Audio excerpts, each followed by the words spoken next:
Welcome to our channel. Today we how to upgrade Microsoft 365 cloud services step by step clearly.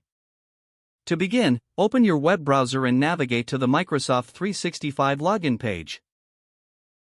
Enter your email associated with your Microsoft 365 account and click on the Next button. Input your password and click on Sign In to access your account. Once logged in, locate the admin tile on the Microsoft 365 dashboard. Click on that admin tile to open the Admin Center. In the Admin Center, find the Billing section on the left-hand menu. Under Billing, click on your products to view your current subscriptions. Look for the subscription you want to upgrade and click on it. Next, click on the Upgrade link or button associated with that subscription. Review the available upgrade options presented to you. Choose the plan that best fits your needs by clicking on the Select button next to it. A summary of your selection will appear. Review the details carefully. If you are satisfied with your choice, click on the Next button to proceed. Next, you may need to confirm your payment information or enter new billing details.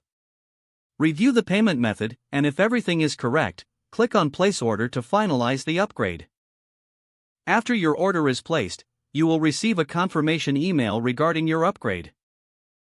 Return to the Admin Center to ensure your subscription reflects the new plan.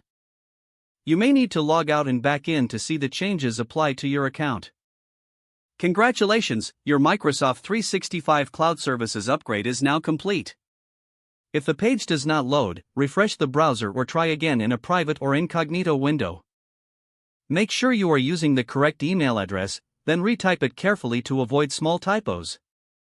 If your password is not accepted, use the Reset option and check your spam folder for verification or security emails, then complete any requested confirmation steps. Enable two-factor authentication if available to improve account security and reduce unauthorized access risk.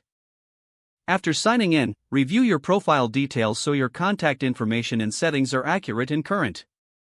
If you see an error message, note it down and try again after restarting your device and internet connection. Log out when you finish, especially on shared devices, to keep your account and payment information secure. Don't forget to like this video and subscribe to our channel for more step-by-step tech guides.